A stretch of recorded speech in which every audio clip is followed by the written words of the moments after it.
manusia ni dia ada satu angle yang kalau you touch tu dia boleh bagi lebih lah. Budi bicara lah. So once you dapat that touch point tu, dia akan bagi lebih dah. Okay. So then dia akan faham in terms of kenapa kita buat ni, what is the big why kita buat benda ni. So benda tu akan lebih push the team untuk like be together. Fear and respect. Of course as a leader, I think a blend of those two is good. Kan kalau macam kejap-kejap engagement, conversation, kerja dah siap Dia ada extreme end pula asyik buat je without any question pun, tak bagus juga. But we need that critical thinking also. You bukan machine. Kalau you machine, you automate, you buat je. Sebab you human kan. Betul. And this is part of building up your team members jugalah. So macam building up their competency, their skills, their confidence, critical thinking. Benda-benda tu penting. Sebab as a leader, you takkan di situ selamanya. Betul. You will be replaced someday.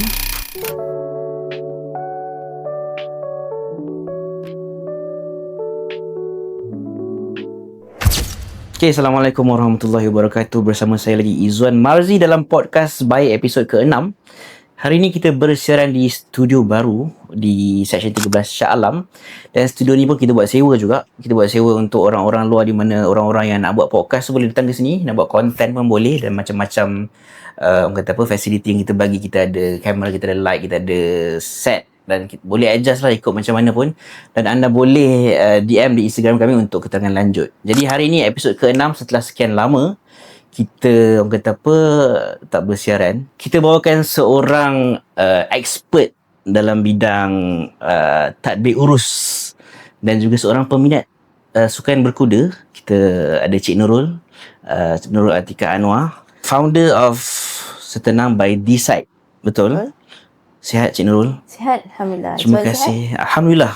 Terima kasih sebab sudi hadir ke studio kami yang biasa-biasa ni. Thank you for the invitation.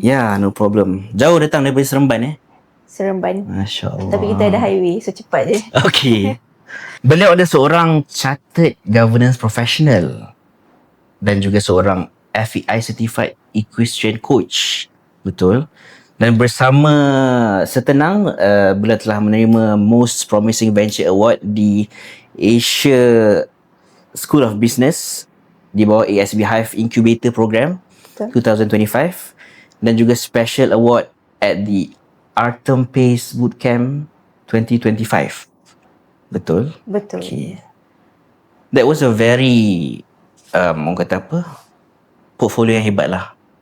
Thank you. It has been I think sebab benda ni dah lama, tapi apparently last year we managed untuk incubate menjadi sesuatu yang lebih matang. Alhamdulillah. So means baru bermula tahun lepas lah. Actually informally dah about 2 to 3 years. I see. Tapi last year we entered the incubator program tu. Okay. And apparently kita menang lah award tu.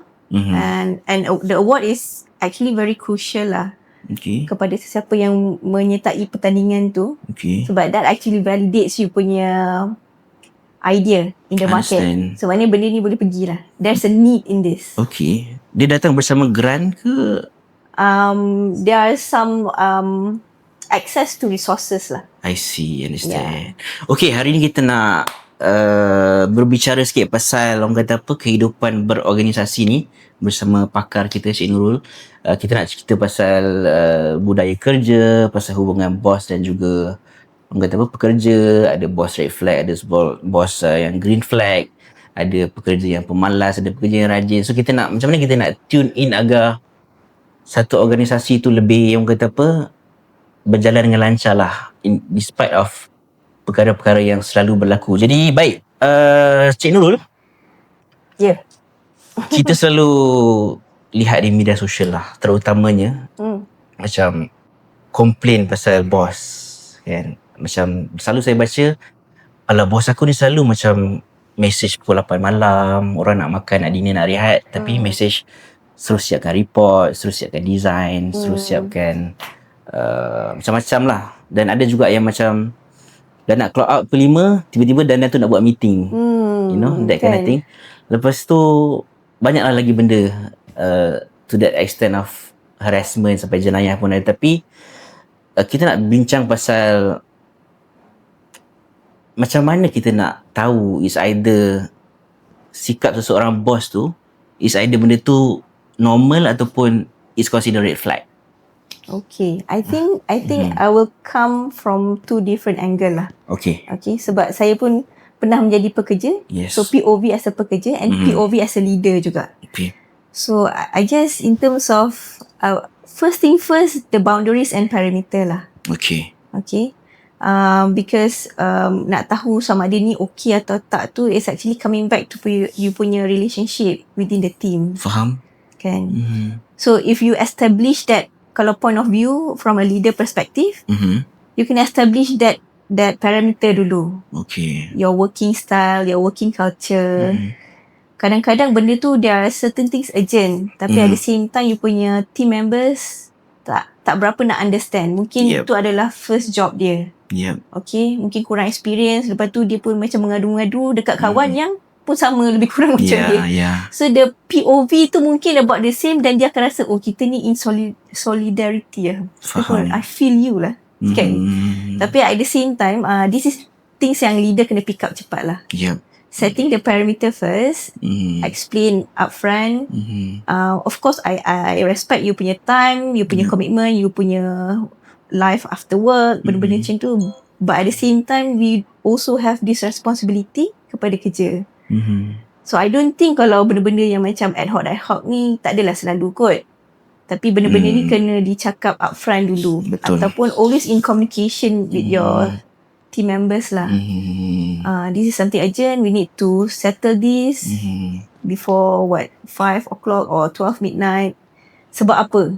So dia faham lah, okay. So we sacrifice together macam tu kan. Sebab kita ada satu objektif yang kita nak capai. And I hope from leader point of view also you need to consider lah. Tak adalah every time pun ad hoc. You also need to manage you punya things lah. So that actually reflect dekat leader pula. Are you okay tak in terms of you punya planning semua kan?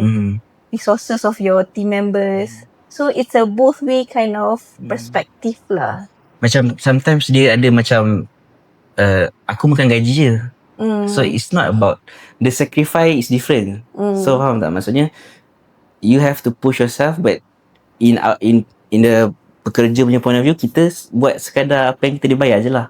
So it's different standpoint at the first place. So susah ke nak macam mana nak cakap, macam mana nak jumpa titik tengah tu? I think macam coming back to the human relationship lah. At the end of the day, kita manusia juga kan. So this is a skill. Leaders kena ada skill ni. How you influence, how you get the buy-in. Of course you can always have the data, facts and figures. Exactly. This is your business, this is not my business. I just do whatever that I'm being paid for. Benda-benda macam tu.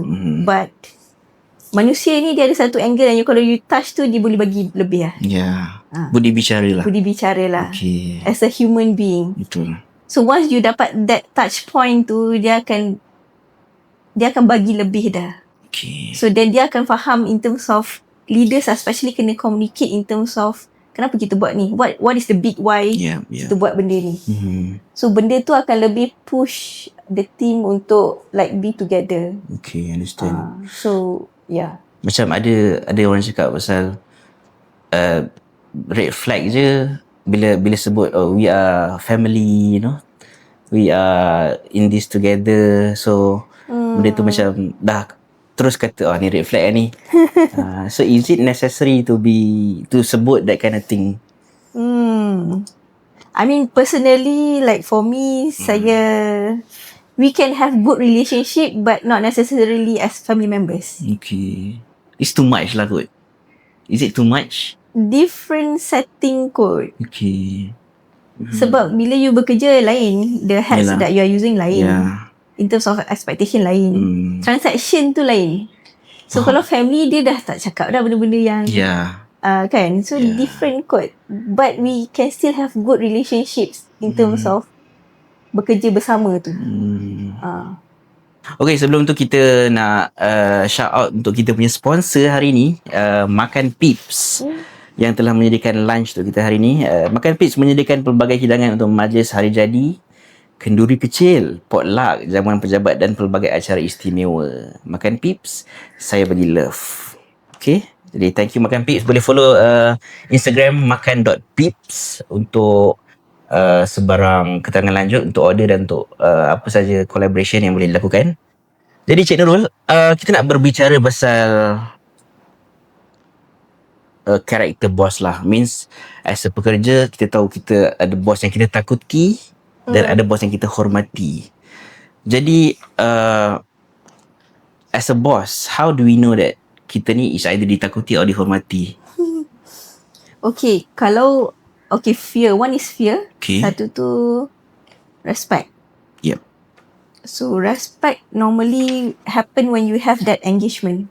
Maknanya you are not afraid kalau you ada rasa your opinion you nak share, you're okay with that. Maknanya you open for that conversation lah. Okay. You and your boss, you and your leader.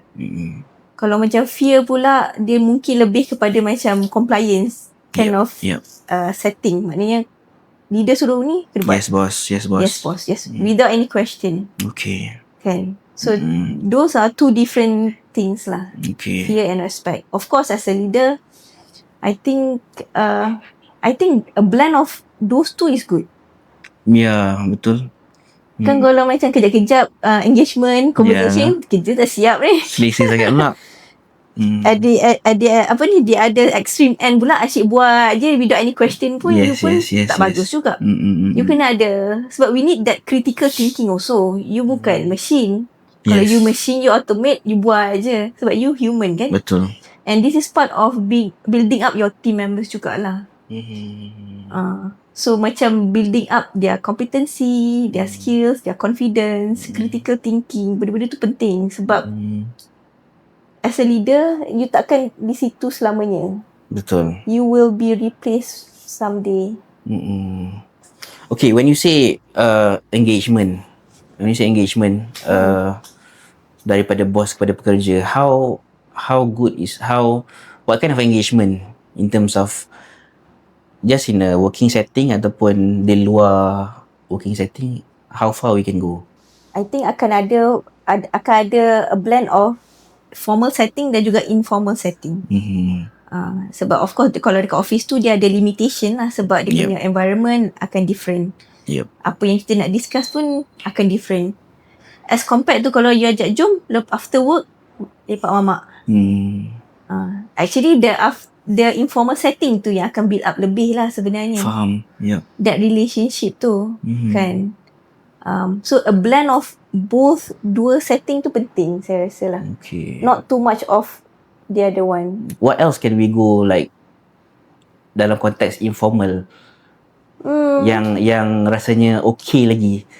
Bagi hadiah ke, macam katalah birthday bagi hadiah, is that too much?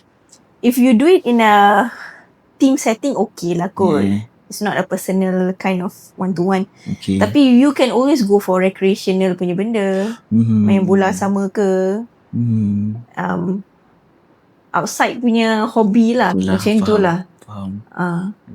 Sebab this, I think I experience it myself lah. Awal-awal tu memang susah nak maintain the boundaries. Okay. But at the same time, benda tu you kena pandai in terms of dynamics of the relationship tu.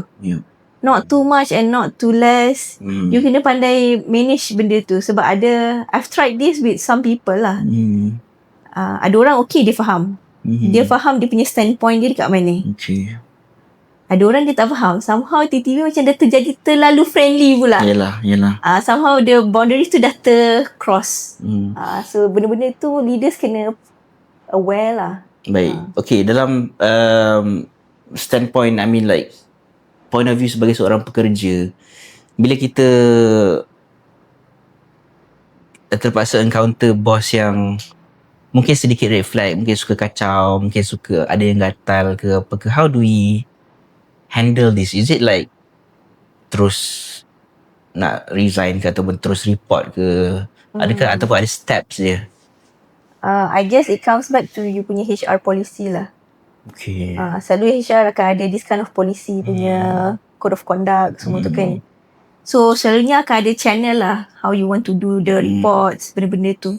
Talking to the leaders is important lah. Cakap dulu, try cakap dulu. If you are brave enough, cakap je. I think dia selalunya akan ada lah opportunity untuk cakap. One to one lah, private setting. Sebab kadang-kadang from the leader point of view, dia coming back to self-awareness balik, emotional awareness. Kadang-kadang dia tak perasan, sebenarnya sebab mungkin dia buat benda ni dekat orang lain dan orang tu okay je. Yeah, it's different So tiba-tiba kat seorang ni and you rasa macam this is not appropriate. So how do we go about this? Conversation is important. Sebab mungkin orang tu tak tahu. Okay, bila dia dah cakap, maknanya kalau ni dia tak tahu, dia tak okay with this. So kita boleh improve lah the how we want to engage next kan, kalau nak conversation nak macam mana. Faham. Okay, kita selalu dengar ayat macam dia pandai buat kerja, tapi bila dia dinaikkan pangkat, dia tak pandai handle team. Okay. As a boss, macam mana kita nak decide whether dia ni patut naik pangkat ke tak, dia ni patut naik pangkat ke tak? I guess kalau if you're talking about promotion, kenaikan pangkat lah kan, akan ada assessment beberapa faktor lah, beberapa angle that we are looking at. Technical competency is one of that. And I guess in terms of well-being also important. Well-being ni pecahan kepada, so when we talk about well-being, dia ada 3 pecahan bawah dia. You punya mental, emotion, and also you punya social aspect. Okay. So komponen well-being tu selalu terlepas pandang, unfortunately. Okay. Ada mungkin minor atau mungkin langsung tak ada. Sebab especially kalau high performing culture punya organisation, dia memang performance driven lah. Dia tak tengok well-being sangat lah. Selalunya lah. Sebab dia akan driven by data, by numbers. Faham. Tapi selalunya, again, macam daripada awal tadi, it's always about strike the balance. Kalau you extreme one end, mesti dia ada end tu mesti ke laut lah. Dan in fact, dia akan bagi dia akan backfire balik. Benda tu in terms of? Maksudnya kalau you macam just performance driven, KPI achieve, whatever, by hook or by crook, I nak achieve ni, tapi team you dah nak exhausted dah nak lemas dah. So macam not good. Okay. Moving forward, tak sustain pun macam tu. Cara bekerja macam tu tak sustain. Sebab you would expect orang resign. Okay, burn out lah. Lepas tu you kena cari orang baru, train balik. Macam tu lah cycle-nya. Penat. Sebab you nak berlari dah ni. Betul. Tapi ni nak join team baru masuk, nak bertati lagi. Penat lah macam tu. Unless you can get somebody yang boleh plug and play, which is kena bayar lebih. Betul. Terus on lah. So tu adalah faktor yang leaders kena aware lah. Okay. Di situasi yang berbeza, ada seorang CEO yang bakal pencen, anak dia baru balik dari luar negeri dan akan menggantikan dia di Mega Holdings. Sambil minum air oren, dia kata, "Papa nak kamu ganti papa dalam syarikat." Dan dari perspektif pekerja yang dah lama bekerja di syarikat itu, dia kata, "Siapa budak ni? Tiba-tiba nak jadi bos aku." So as a boss, saya nak tanya dari segi kedua-dua perspektif lah. Macam mana kita nak handle situasi tu? Mega Holdings tu kejap private company ke, dia macam shareholding dia private family own ke macam mana? Let's say family own lah. Family own lah. Okay. Kalau family own punya setup tu, you would expect benda tu akan berlaku lah. Sebab dia build up business tu mestilah untuk for the family legacy pun. So you would expect that. Knowing your standpoint is important lah. Okay. Sedar diri lah. However, tapi kita tak boleh lah cakap, sebab dia anak ni boleh directly. Tak. Proses still proses. Kompetensi, benda-benda assessment tu still akan berlaku juga. Sebab kalau dia tak competent, dia akan merosakkan jugalah business tu. And eventually akan effect lah orang-orang yang bekerja di situ. So, sebab okay, when we talk about governance, governance tabir urus. Tabir urus ni ada 2 komponen yang penting. Satu tu decision maker. Okay. Which is the leaders lah. Satu tu governing process. Sistem yang menggovernkan, mentadbirkan the operation. Okay. End to end. 2 komponen ni sangat penting. Okay. So katakan Mega Holdings tadi, okay, mungkin dah establish, okay dah semua. Tapi you kena work hard on this lah, making sure you punya anak tu memang boleh kena memang kena up to the standard lah. Faham. Maknanya okay, memang it's yours. You punya father memang buat ni untuk you. Tapi you pun kena ambil responsibility, making sure that this person also capable untuk run the show. Okay. Sebab eventually kalau dia tak boleh run, dia akan affect the whole business and semua orang yang bekerja. Exactly. So coming back to the point yang orang yang dah lama bekerja kat situ, knowing your standpoint, and jadilah orang yang membantu kepada ke arah kebaikan yang bantulah yang leader baru nak masuk tu. Tapi saya ego. Saya dah lama kat situ. Tak boleh. Itu yang perlu dibetulkan lah. Okay, let's say company tu is a public company, is not owned by anybody. So how is it the different orang kata apa, adaptation yang diperlukan? Different. So selalu kalau public shareholdings tu different. Okay. Good governance practice tu akan lebih strict lah. Okay. Dalam sesebuah organisasi, kita ada jenis pemimpin yang betul-betul faham technicality kerja. Dan ada juga pemimpin ataupun bos yang nak convert file daripada Words ke PDF pun tak tahu. Tapi reputation dia sebagai seorang presenter ataupun seorang yang sangat hebat dalam pitching, hebat dalam orang kata apa, convincing the upper levels, itu sangat mengagumkan. Adakah kita perlu satu orang tu perlu ada dua skill ataupun tak kisah? I think that's a very good question dan practical juga. Okay. Sebab based on experience, dulu kalau kita tak expose sangat, kita akan rasa macam kita akan ada satu gambaran yang kalau leader macam ni, pitching hebat semua, dia A. Kalau yang dia ni macam tak berapa hebat tapi technical okay, dia mungkin A- atau B. Okay. Macam tu contoh. That's our visual imagination lah. Tapi I guess as we go through the journey, kita akan rasa macam leader ni actually you kena pandai strategize. Yep. Sebab coming back to different human being give you different profiling lah. Yep. Setiap orang tu berbeza in terms of personality, capability dia, skill dia, skill set pun lain. Dan sebagai leaders kita kena pandai orang kata ni buat adunan yang baik. Macam kita nak buat cake lah kan. A bit of everything, tapi a bit tu you ada sukatan dia. Sebab dia akan menjadikan satu dia punya output tu akan jadi bagus lah kalau kita pandai menyusun aturkan apa yang berada di dalam cake tu tadi, adunan untuk cake tu tadi. Okay. So that's the immediate output.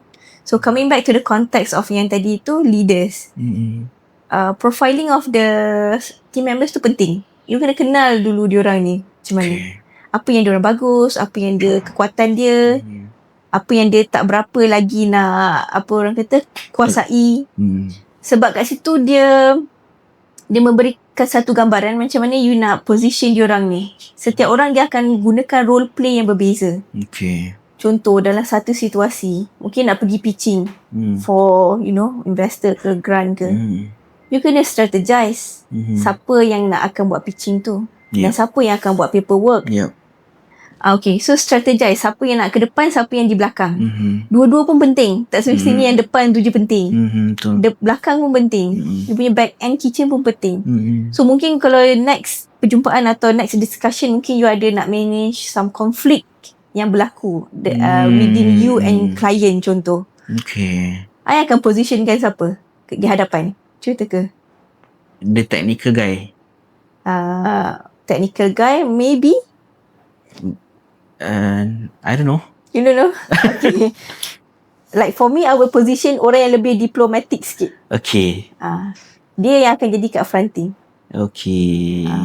So means is a different guy from the pitching tu? Different. Might be different. Ataupun mungkin dia ada skill set yang dia can be good at pitching. Tapi at the same time, seorang yang berdiplomasi. Persuasive, yeah. Yes. Means a good leader is jack of all trades. Okay. Saya ingat tak bagus benda tu.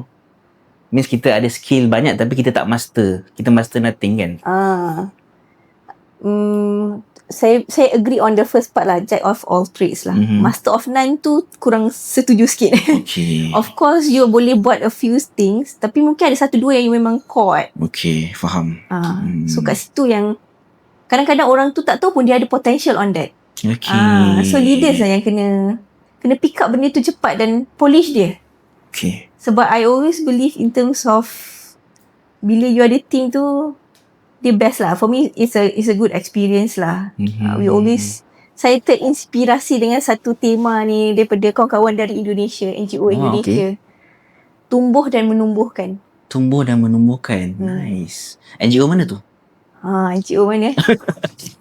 Rahsia ke? Rahsia. Okay, baik. Nanti saya Google. Tu adalah diorang punya spirit. Nice. Sebab people come and go, tetapi mission tu lebih penting daripada siapa yang ada kat situ. Okay. So walaupun macam mana pun, sustainability of the mission tu penting. Ya. Tumbuh dan menumbuhkan. This is part of you punya legacy. Okay. Cuba bayangkan kalau orang keluar masuk. Betul. Memang nothing sia-sia lah. Apa yang you dah buat, you establish the fundamentals. Tapi kalau you grow you punya team together, sebab you nak make sure one day you takkan ada kat sini tapi benda still boleh run lagi bagus. Betul. Indoktrinasi itulah. Kita nak cakap pasal kehebatan lelaki dan perempuan. Beza antara bos lelaki dan bos perempuan lah. So stigma mengatakan lelaki lebih pandai mentadbir, mengurus, lebih pandai membuat keputusan. Dan ada yang kata bila lady boss ni buat keputusan berdasarkan emosi, micromanage dan sebagainya. Jadi as a lady boss yourself, macam mana you take it, that kind of stigma? Ataupun adakah stigma tu salah? Saya rasa dia benda ni berbalik kepada individu. Baik. So dia, of course gender tu comes with the traits lah. The characteristic yang by default memang akan ada. Tapi how you manage that tu is important lah. I think tu lebih penting lah. Sebab saya pun pernah je ada experience bos lelaki, bos perempuan. We can see the differences. Okay. Tapi it's how you nak take it lah, macam mana. Sebab by personality you tak boleh tukar. Tapi by behaviour you can. Maksudnya kalau saya rasa macam I think one of the component yang penting adalah adaptability. Okay. As a leader you need that element lah juga. Pekerja adapt kepada ni ke ataupun bos yang adapt kepada? I think dua-dua. Dua-dua side lah. Dua-dua. Dan baru dynamics tu akan berlaku lah. Sebab kalau macam leaders, okay katakan kalau leader lelaki, dia ada by default dia ada lah skill dan karakter dia. Kalau lady boss dia ada dah siap dia punya the whole package lah. Tapi coming back to you nak bekerja dengan siapa, in what setting. Kan mungkin kalau you kerja corporate lain culture-nya, kalau dekat NGO lain culture, kalau dekat public sector lain culture dia. So coming back, what you can adjust and adapt lah cara bekerja. So for me gender is quite neutral lah sebenarnya. It's about individual lah. It's about individual yang macam mana you boleh adapt benda tu. Faham. Untuk bekerja bersama and achieve you punya objektif. Okay, personally lah Cik Nurul, kalau Cik Nurul ada bos, suka bos perempuan kan bos lelaki? It's a trap question. Yes. Saya rasa walaupun saya being a leader, tapi dia punya tu balance lah 50-50, tapi mungkin plus 0.01 tu dekat lelaki kot. Kenapa? Sebab saya rasa lebih easy going. Easy going. Okay. Maknanya regardless of, sebab being a lady, you macam saya cakap tadi, you dah ada default skills and character you. Okay. So you always need somebody yang you boleh balance balik benda tu. Faham. Sebab kalau you dengan another yang sama juga, betul juga, dia ada friction lah. Yep. So by having the opposite skill package tu and character tu, dia sangat membantu. Means mengatakan pemimpin bos perempuan tu emosi, micromanage sebagainya tu tak betul lah. kurang betul. tepat lah. Kurang tepat lah. Mungkin most of them, is it? Tak. Depends lah. Tak boleh nak. Okay, maksudnya stigma tu tak boleh diterima pakai. Okay. Dia banyak faktor lah. Sebelum we can conclude. Sebab ada je lady boss yang okay. Yalah. Okay, dalam organisasi kita ada pelbagai jenis.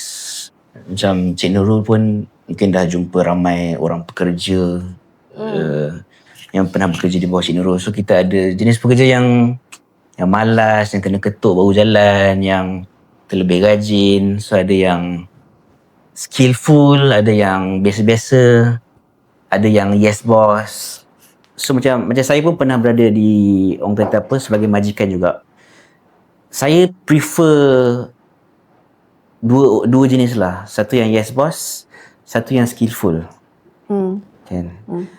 Tapi kita nak cakap pasal yang skillful ni, dia selalu ada tendensi untuk macam outgrow kita punya orang kata apa, power as a boss lah.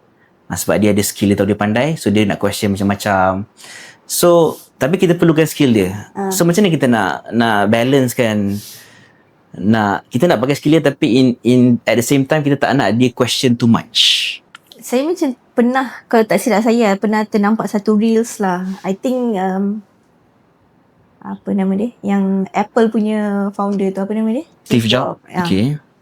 I think dia ada pernah mention yang actually memang the purpose of having you punya team tu memang purposely kena cari orang yang lagi pandai daripada you.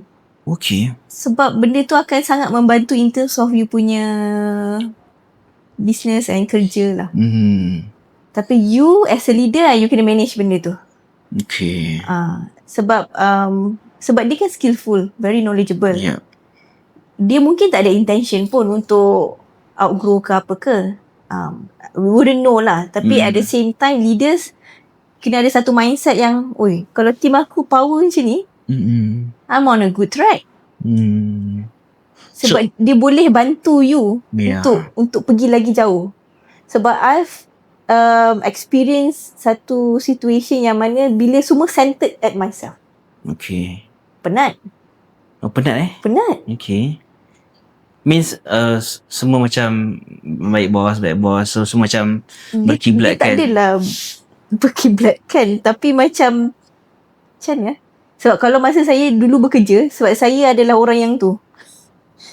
Yang selalu akan question. Okay. Okay. Sebab saya rasa without any bad face lah, maksudnya saya suka, so I really into it. So saya nak buat benda ni lagi baik.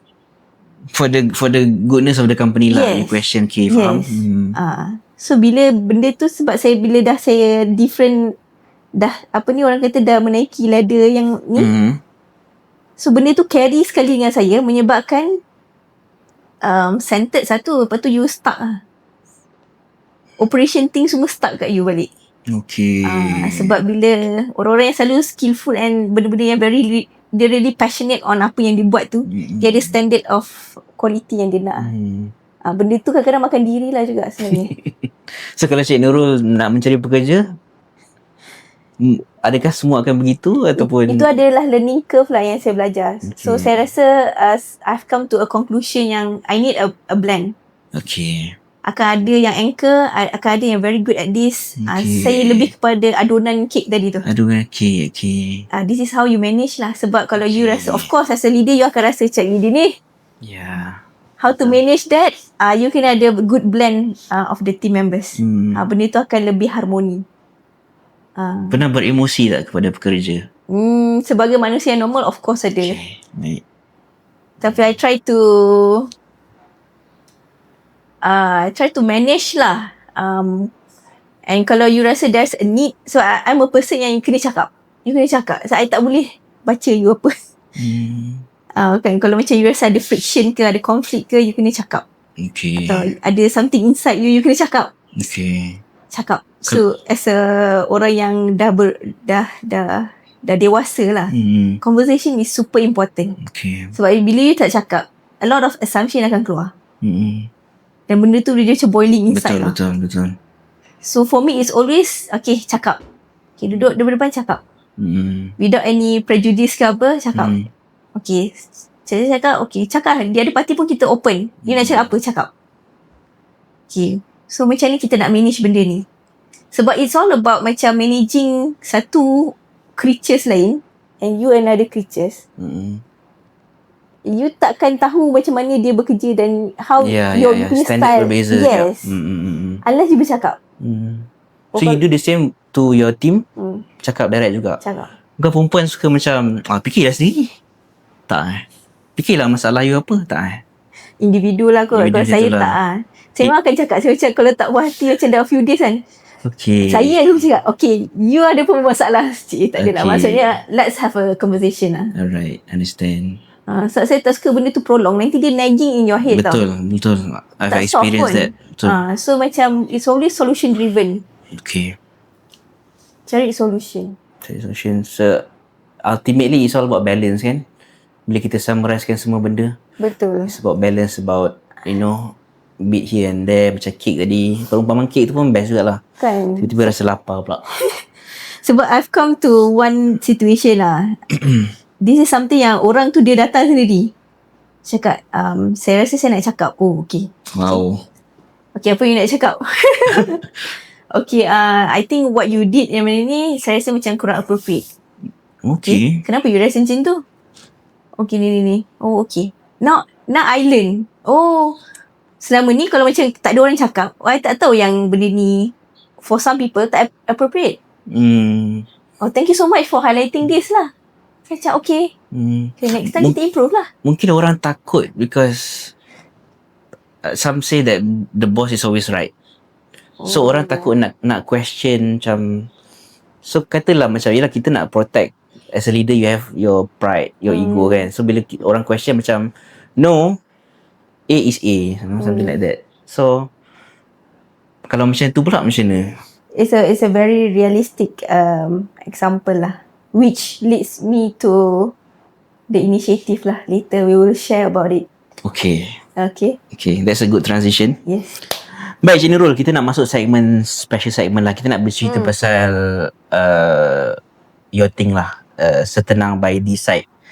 Setenang by Decide sebuah program pembangunan kepimpinan yang menggunakan pendekatan equine assisted, yang orang kata apa, dibantu oleh kuda, betul? Dan peserta belajar tentang komunikasi, kepercayaan, kesedaran melalui interaksi dengan kuda. Jadi masa mula-mula saya came across Setenang ni, macam saya question lah, how does a horse boleh mengajar orang tentang leadership? So itu saya punya first impression lah bila so tengok you have that tu. question. Tapi on the, bila baca Setenang, the word itself tu apa yang the very first thing that come to your mind? Tenang lah.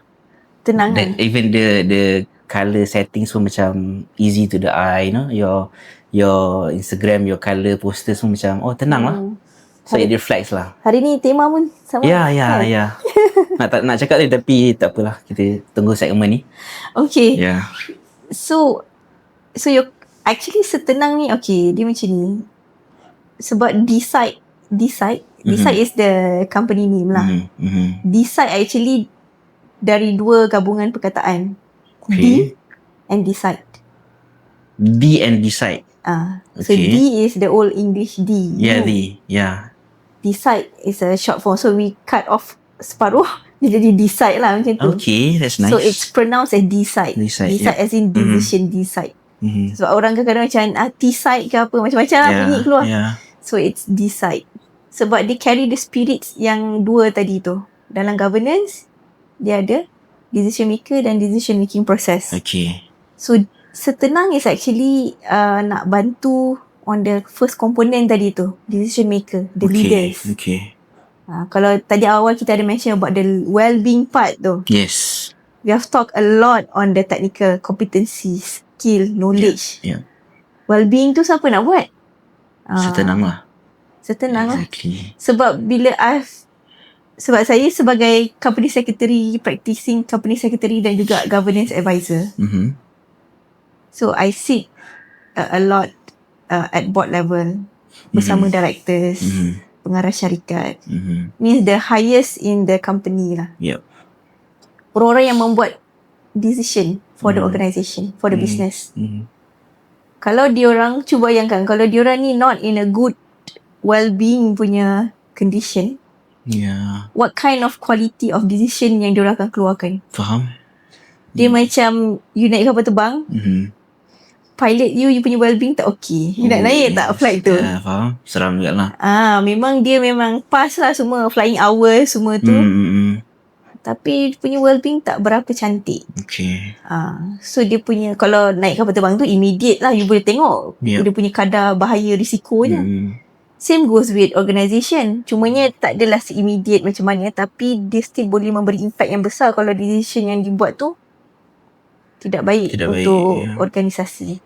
So that's the spirit of Setenang lah sebenarnya. So dia cater on the well-being lah. Well-being of the leaders. So kita punya target leaders dulu. Sebab leaders dia ada domino effect kepada radius dia, kepada orang sekeliling dia, kepada team members dia. Banyak benda. So let's start with something lebih strategic leaders, which we have seen in the market also benda ni kurang on this well-being punya support. Kalau you cakap pasal training kompetensi ni banyak je lah, sebab dia collecting CPD hours, benda-benda macam tu. And eventually Setenang is also HRD claimable punya course. So okay lah, so it's equivalent lah sekarang. So that's the spirit of Setenang. Dan I guess sebab kita pun melalui perjalanan tu, perjalanan yang berliku jugalah sebenarnya, the ups and downs, daripada dalam keluar, luar ke dalam, masuk balik, macam-macam lah kan. And leadership is a lonely journey. It's a very lonely journey. Okay. Someone shared to us baru-baru tadi kan, what would happen kalau macam dulu kita masuk kerja sama-sama. Okay. Tiba-tiba kawan yang ni satu tu dia naik pangkat pula.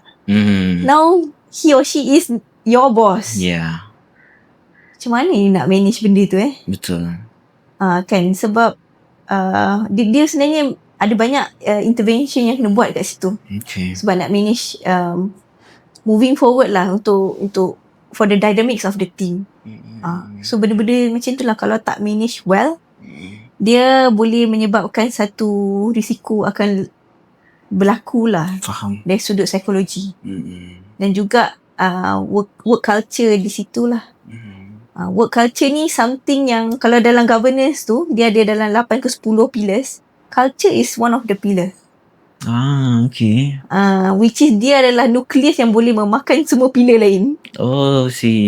Kalau culture tak okay, dia akan meruntuhkan semuanya. Betul. And this is all start with individual dalam organisasi tu. Betul. Bila you tak manage well, bila leaders tak boleh nak menguruskan timnya dengan baik, benda-benda virus akan start untuk spread. Budaya buruk lah. Yes. Benda tu nampak kecil, tapi kalau you tak manage benda tu, dia akan spread habis. That's part of the journey jugalah. So lonely at the top. Macam mana perasaan yang kawan tadi tu yang dah jadi leader tu, dia pun mengalami satu isu juga. Kawan dia tadi pun ada isu juga. Awkward lah sikit. Macam mana ni? Kan. So actually through Setenang lah, our methodology tu kita try untuk bagi a safe space actually for leaders untuk have this conversation. You bercakap dengan organisation psychologist kami during the session. And let out, keluarkan apa yang berada dalam fikiran you, and macam ni you nak manage benda ni. Sebab you tak ada, macam mana kalau kita sakit kita jumpa doktor, tapi kalau kita ada isu ni, you nak jumpa siapa? So you are the doctor of leaders lah. Okay, understand. Yang boleh bantu you secara profesional and secara what you should do lah, macam tu. Sebab tadi yang kita dah discuss kan, how dia punya ripple effect tu akan effect semua benda. Betul. So I guess it's a very crucial point lah. Apa yang Setenang nak cuba bawa ni, is part of our social impact punya agenda jugalah. Nice. Sebab it's not, benda tu orang tahu benda tu perlu, tapi tak ada intervention yang lebih proper. Kan macam paling kutuk je lah kat belakang kot kalau tak puas hati. Yelah mostly like most organisation macam business driven, so facts and figures. So benda-benda yang emosi, psikologi ni orang tolak tepi dulu kot kan. So macam nak tanya Cik Nur juga, macam benda-benda macam ni adakah macam in terms of well-being, in terms of you said they have 7 to 8 pillars something, adakah daripada dulu memang dah ada orang set kan this orang kata apa, di syllabus, ataupun only this 10 or 20 years back baru ada? Macam dulu 90s 80s I don't think people are aware about this mental well-being in working space, working culture kan. Adakah baru lagi benda ni? Actually quite a while already. Kalau you cakap pasal organisation psychology, subject matter tu memang dah ada lama. I think even through Kuda pun bukan baru. Bukan baru juga. Tapi di luar negara lah, they have started this. They have research paper, they have data, semua memang ada. So what are we trying to do now is like actually get the local data pula lah. Maknanya nak tengok kalau kat Malaysia macam mana pula dia punya pattern. I see. Sebab we receive a lot of inquiries lah, orang tanya just like the same question as you lah. Macam mana kuda ni boleh lepas tu apa, macam mana relation tolong lah, macam tak boleh connect lah. Itulah kan. So mungkin boleh cerita flow sikit tentang your program lah. Means it's a daily program I suppose. Yeah, so we do have 1 day program and also customized program. So kalau nak overnight boleh jugalah. So if it's 1 day program punya arrangement, normally in the morning kita akan ada activity dengan kuda tu. So kita akan ada grouping, ada pairing work, ada individual task. So different setting lah. So maknanya basically mungkin the first thing first, you sampai kita akan bagi sedikit safety briefing, how you want to be aware bila you akan bekerjasama dengan kuda ni. You kena kenal dia jugalah. Same goes to our principle lah juga kan. Every time you nak bekerjasama tu, you kena kenal dulu dia ni macam mana kan. Apa dia punya do and don'ts. Dia maksudnya kalau ada 5 orang leader, different kuda ataupun kuda yang sama ke? Actually it depends on the full size of the group. Selalu kita akan buat ratio, kalau grouping tu 5-1. Maknanya 5 orang 5 people to 1 kuda. 1 kuda. Tapi depends jugalah, kalau you punya full group tu dalam 25-30, kita akan buat macam tu lah. Kalau different setting, then we will advise accordingly lah macam mana. Faham. Sebab tak boleh ramai-ramai juga, nanti dia maybe I share a bit karakter kuda ni sikit lah kan. Boleh. So kuda ni actually a very sensory animal. Dia boleh sense you. So bila you actually datang dekat dengan dia, kuda ni dia ada electromagnetic field. Dia 5 kali ganda besar daripada manusia. Wow, Which means dia boleh sense you lah. Kalau you rasa macam anxious ke, dia detect. So dia punya heartbeat semua tu, sense nervous system dia. Dia pun nervous sekali? Dia boleh detect. So macam orang ni dia anxious macam tu. So as you come closer to the horse, it actually helps you to regulate back to a lebih stable punya emosi. Sebab you akan sync dengan dia punya nervous system macam tu. Tu cara mudah nak faham lah yang pasal feel tu. Dia macam sama lah macam kita manusia. Kalau orang panggil vibes. Dia ni tak boleh kan. Ada certain people you rasa macam boleh get along, macam dah lama kenal kan. Sebab you punya tu, you sync dengan dia. Tak ada orang macam susah. So dia boleh detect 5 times lagi kuat lah dia punya vibes. Boleh detect kan. So benda tu actually even you come closer to the horse pun, dia akan reduce at least I think berapa persen, a few percentage of you punya cortisol level, dia punya stress hormone. Wow, by just near to the horse je. Tu belum buat aktiviti je. Nice. Sebab benda ni again nak regulate balik you punya emosi. Emotional awareness. You kena tahu yang you anxious ataupun you are not in a good, not in a present mood. Kadang-kadang bila leaders ni dia terlalu really into the job, dia autopilot. So we want to break that cycle, coming back to present mode balik. Supaya you boleh being aware dengan sekeliling you. Kembali kepada fitrah lah. Grounded balik. Ya. Tengok sekeliling. Macam tu. Dan setenang ni obviously kita buat outdoor. Ya. Tak ada classroom setting. Kalau ada pun akan ada kalau hari hujan je. Macam itulah sebab tak boleh buat outdoor. Macam itulah. So it's always outdoor. Sebab kita rasa macam so far leadership training yang ada available in the market ni semua classroom. Ya. Macam mana you nak buat leadership training tapi classroom and theory based? Macam kalau katakan classroom setting, susah you nak actually test out benda tu. Okay. Sebab kalau kita buat training, it's important kita nak tahu effectiveness of the training tu. Orang dapat tak ada apa yang kita sampaikan. So through horses actually, dia boleh bagi immediate feedback. Kita anggap dia sebagai satu cerminan. Cermin yang neutral. Dia tak bias. So basically tak kisah pun you siapa. You ada pangkat ke tak pangkat ke, you professional ke apa. Maknanya dia treat you as orang. Okay, this is somebody, this is Izwan. I akan reflect macam mana you inside. You punya apa ni, what's inside you lah. How you regulate you punya emotion. So benda-benda ni tak boleh nampak. Tapi through dia lah nanti you nampak. Kalau you anxious, dia akan tunjuk juga dia pun macam tak selesa. Okay. We observe banyak lah. The same horse tapi orang-orang lain yang handle. Macam dengan Izwan je, dia okay. Masya Allah. Kan? Dia macam bekerjasama. Contoh macam kita akan buat grooming. Kita akan buat leading the horse. Kita akan buat feeding the horse. Grooming tu bersihkan dia. Leading the horse tu you bawa dia. You berjalan dan you carry dia. I mean you jom jalan bersama-sama lah macam tu. You lead the horse. And then bagi dia makan. So benda-benda tu perlukan apa? Satu trust. Betul. You trust dia, dia pun trust you. Macam you nak establish benda tu? You kena be very honest lah. You tak boleh ada simpan something inside you. Kuda ni tendang aku lah kejap lagi. Tak suka lah. Macam. Oh, kalau macam tu pun dia detect juga Yes. Damn.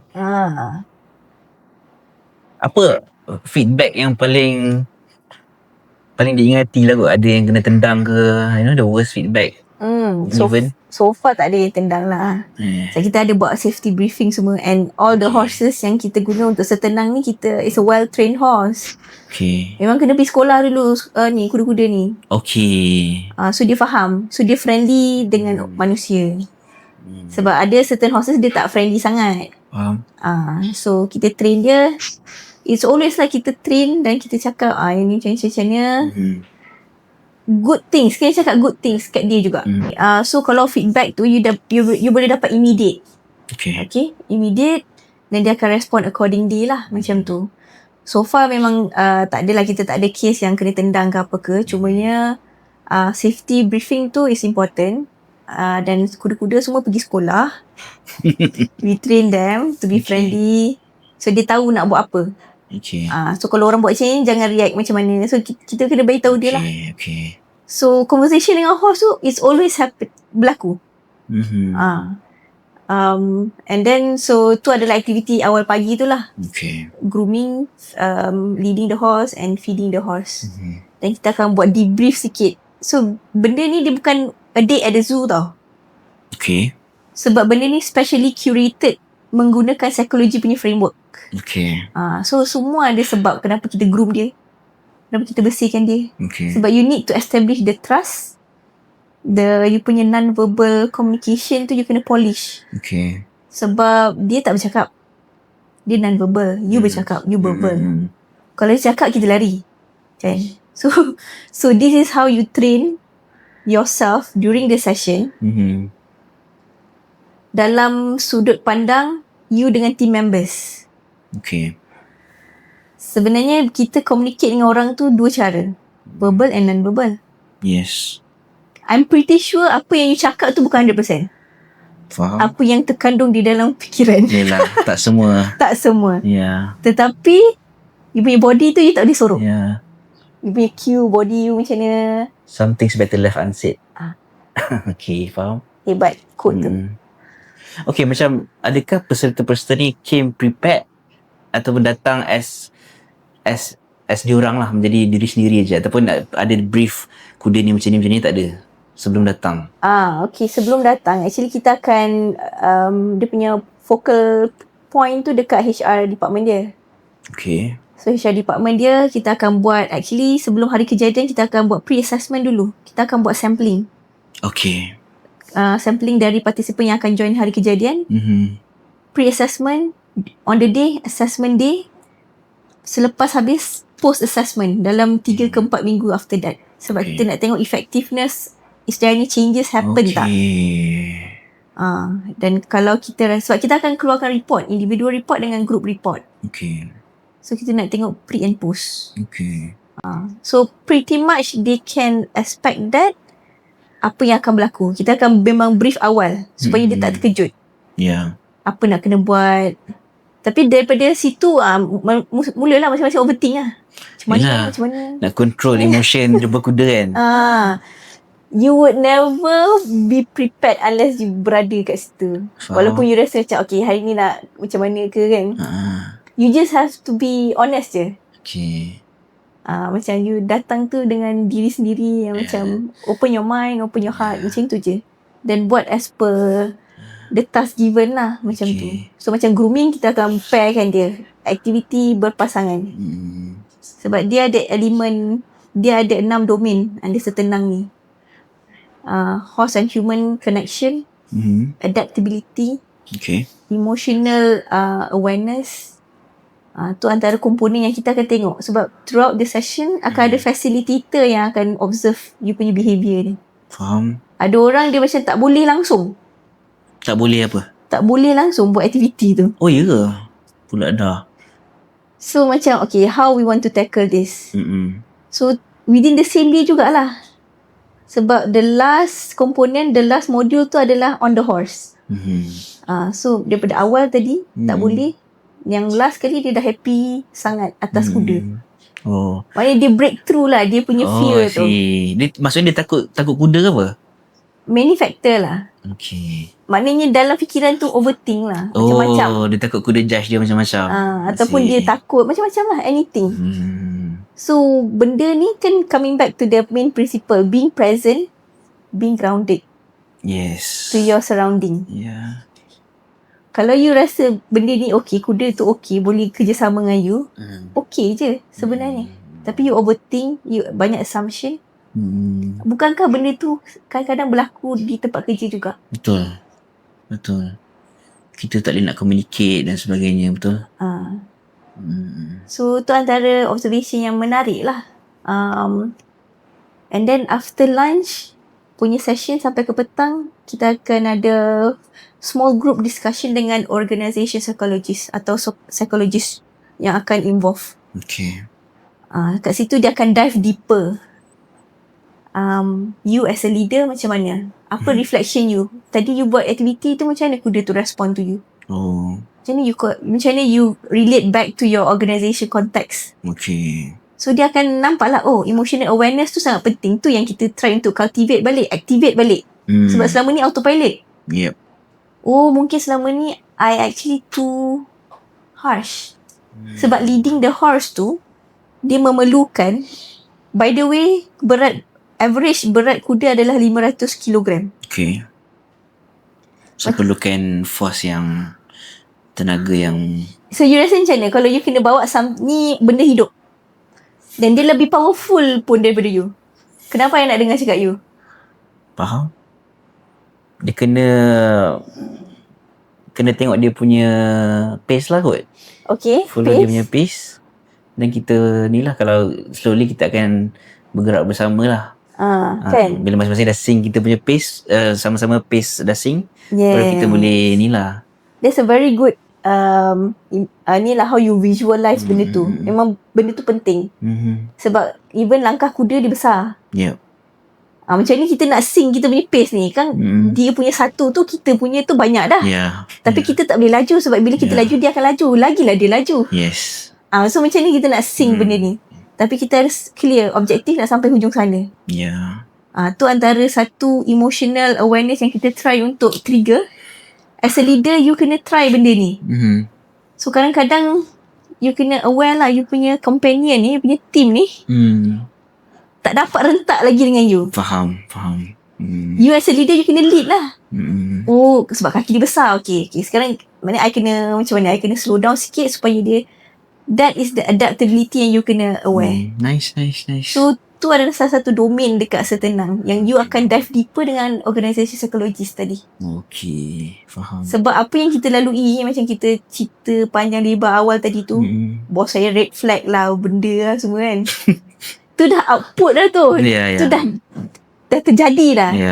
Tapi cuba you reverse engineer balik, kenapa benda tu berlaku. Sebenarnya masing-masing tak aware in terms of small things. Yelah, it's a muhasabah reflection punya proses lah. And benda ni experiential. Unless you test, then you dapat immediate feedback, you can faham lah benda tu. Oh, next time I kena buat macam ni. So selama ni I dah macam salah bersangka buruk kat team members. Sebab dia pun sebenarnya tak faham pun apa yang I nak. Macam tu lah. Ada tak yang ego like tak betul ke tidak kuda ni? Dia je kan, kata aku okey je kan.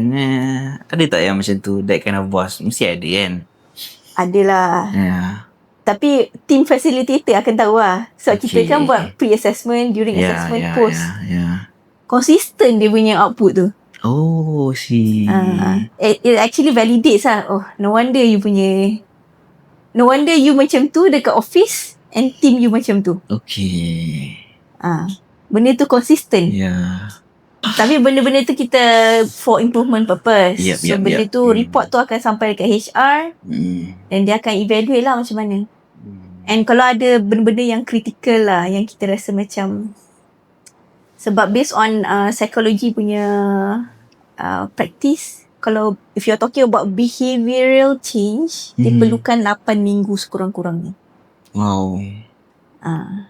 So sebenarnya one day program tu is a baseline for you sebenarnya.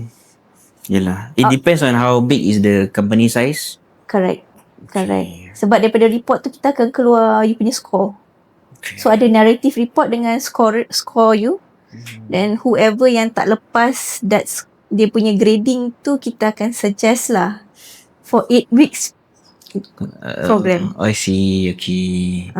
So dia bukan one off lah, sebab we detect. So benda ni perlu ada intervention tu je lah. Tapi tak adalah, macam it's for improvement purpose. Understand. Maknanya semua pun recommended untuk go through the 8 weeks. Tapi kalau ada specific issue, kita akan tulis highly recommended. Okay, faham. Baik, kita dah hampir ke penghujungnya. Mungkin last words daripada Syed Nurul kepada penonton di luar sana, macam as a boss nak jadi macam mana, as a pekerja nak kena jadi macam mana, dan untuk siapa yang nak join program Setenang ni, mungkin boleh promote sikit social media ke, website ke, apa ke. Last words. Okay, so thank you so much team Podcast Baik, to Izwan and the team members for the invitation. I hope this is it actually opens up to many more conversation. InsyaAllah. Sebab as a leader, I think bukan mudah nak open up sebenarnya. Really? Okay. Your struggle inside you tu susah lah you nak open up. So this is a like counselling session or curhat juga? I take it as a safe space for conversation. I understand. Okay. Sebab it's science backed. Maknanya benda kita buat ni semua ada framework semua. So dia bukanlah sekadar curhat apa. Dia lebih kepada solution driven lah kot. Understand. Ada isu yang kita detect, then we need to solve this. Tu je lah. That's so you lah. So I hope leaders out there would take this as part of you punya self-care jugalah kot. Leaders pun boleh burn out juga kadang. Betul. Kan? Memang boleh burn out sebab dia lah everything on the shoulder and head. Dia perlulah this kind of conversation without any prejudice. Sebab apa-apa yang you cakap nanti pun kita akan ada orang yang profesional yang akan manage that conversation. So I hope, sebab Setenang ni sebab dia dilahirkan daripada pengalaman real experience. I really hope lah it helps and reach out to those who really need this. You can reach out to us dekat Instagram, Setenang by Decide. You can follow our page for any updates lah, and also our website setenang.decide.co. Okay, terima kasih Cik Nurul Atikah Anwar for a very good conversation dan discussion lah. Jadi saya akan jadi pekerja dan bos yang baik lepas ni, insyaAllah. Dan kita juga akan mungkin bawa kru-kru kita ke Setedang one day, insyaAllah. Looking forward. InsyaAllah you will enjoy. InsyaAllah. Jadi sekian saja episod 6 Podcast Baik. Terima kasih kepada Makan Pips yang kita akan makan sebentar lagi. InsyaAllah kita jumpa lagi di episod ke-7. Assalamualaikum.